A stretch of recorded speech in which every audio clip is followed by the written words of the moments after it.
আর 14ই August আজ বিশেষভাবে গুরুত্বপূর্ণ। তার কারণ হচ্ছে গত দুদিন ধরে একটি পোস্ট সমাজ মাধ্যমে ঘুরছিল, মেয়েরা রাত দখল করো, এবং আজ সেই দিন যেখানে মেয়েরা রাত দখল করো, দ্য নাইট ইজ আওয়ার্স, সময় রাত 11:55। এই আহ্বানে উত্তাল হয়েছে নেটপাড়া এবং এই আহ্বানে বিভিন্ন তারকারাও যেমন আসবেন, পাশাপাশি সাধারণ মানুষেরাও যেমন আসবেন এমনটাই জানা যাচ্ছে এবং তারা রাত দখল করতে চাইছেন। অর্থাৎ সমাজ মাধ্যমে এই আহ্বান ছড়িয়ে পড়ার পর থেকেই সীমাবদ্ধ থাকেনি শহর কলকাতা, বিভিন্ন জেলাতেও কিন্তু এর ডাকে বিভিন্ন জেলাতেও সাড়া দিয়েছেন মহিলারা।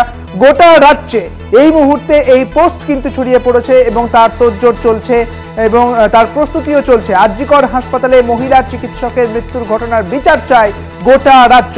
আরো বিস্তারিত জানবো, আমাদের সঙ্গে রয়েছেন আমাদের প্রতিনিধি স্বর্ণালী দে।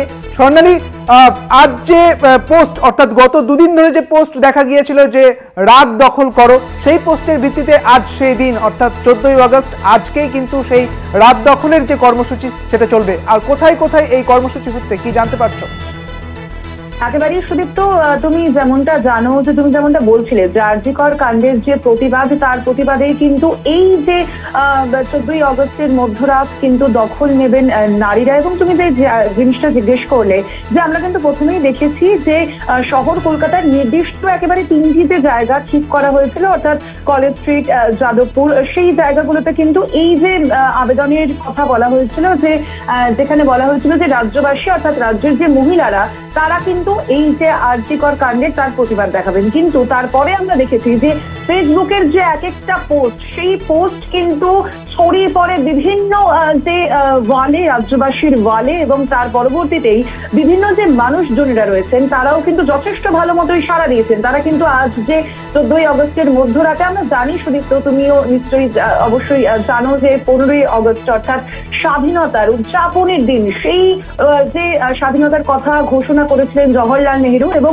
বলতে পারো যে এই যে মহিলাদের উপর যে আমরা দেখতে পাচ্ছি যে রাজ্যে একাধিক ক্ষেত্রে যে অত্যাচারের ঘটনা সামনে আসছে, এবং অবশ্যই আরজিকরের মতো যে নির্মম অনভিপ্রেত একটি ঘটনা, সেই ঘটনার প্রতিবাদেই কিন্তু এইভাবে নারীরা একসঙ্গে আসবেন। এবং শুধুমাত্র তাই নয়, সেখানে কিন্তু কোনো রাজনীতির সংযোগ থাকবে না, এমনটাও কিন্তু বলা হয়েছে। এবং শুধুমাত্র তাই নয়, এই যে নারীরা ঐক্যের ডাক দিয়েছে, সেখানেও কিন্তু বলা হচ্ছে যে গড়িয়া মোড়, হাওড়া শিবপুর মন্দিরতলা, হাওড়া পাওয়ার হাউস মোড়, শিবপুর বি কলেজের যে ফার্স্ট গেট সেই চত্বর, নিউ টাউন বিশ্ব বাংলা গেট, বাঘা যতীন পার্ক যেটা শিলিগুড়ি, সেখানেও কিন্তু এই যে প্রতিবাদ দেখাবেন মহিলারা।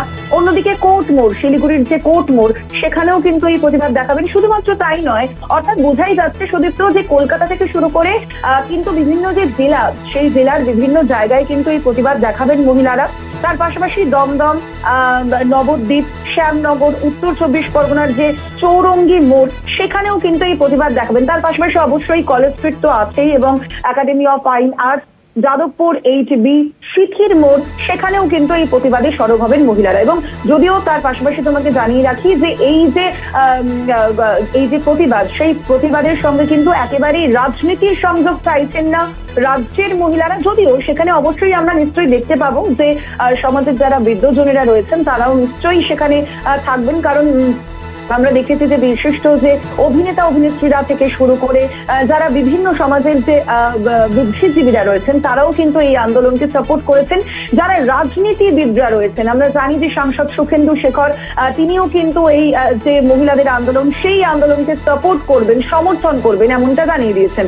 যদিও সেখানে আরো একটি বিষয়ও রয়েছে সুদীপ্ত, তোমাকে জানিয়ে রাখি যে ইতিমধ্যেই তৃণমূল নেতা কুণাল ঘোষ, তিনি কিন্তু বলেছেন যে এই যে আন্দোলন মহিলাদের, তার পিছনে কিন্তু কোথাও একটা রাজনীতির যোগ রয়েছে, রাজনৈতিকভাবে উদ্দেশ্য প্রণোদিত ভাবেই কিন্তু এই আন্দোলন। যদিও অবশ্যই এই যে আন্দোলন, তা আপাতত স্বতঃস্ফূর্ত বলেই মনে হচ্ছে, এবং অবশ্যই সেদিকে আমাদের নজর থাকবে। আজ মধ্যরাতে কিভাবে দখল নেয় রাজ্যের মহিলারা, সেদিকে আমাদের নজর থাকবে। সুদীপ্ত, বেশ, অনেক ধন্যবাদ স্বর্ণালী তোমাকে।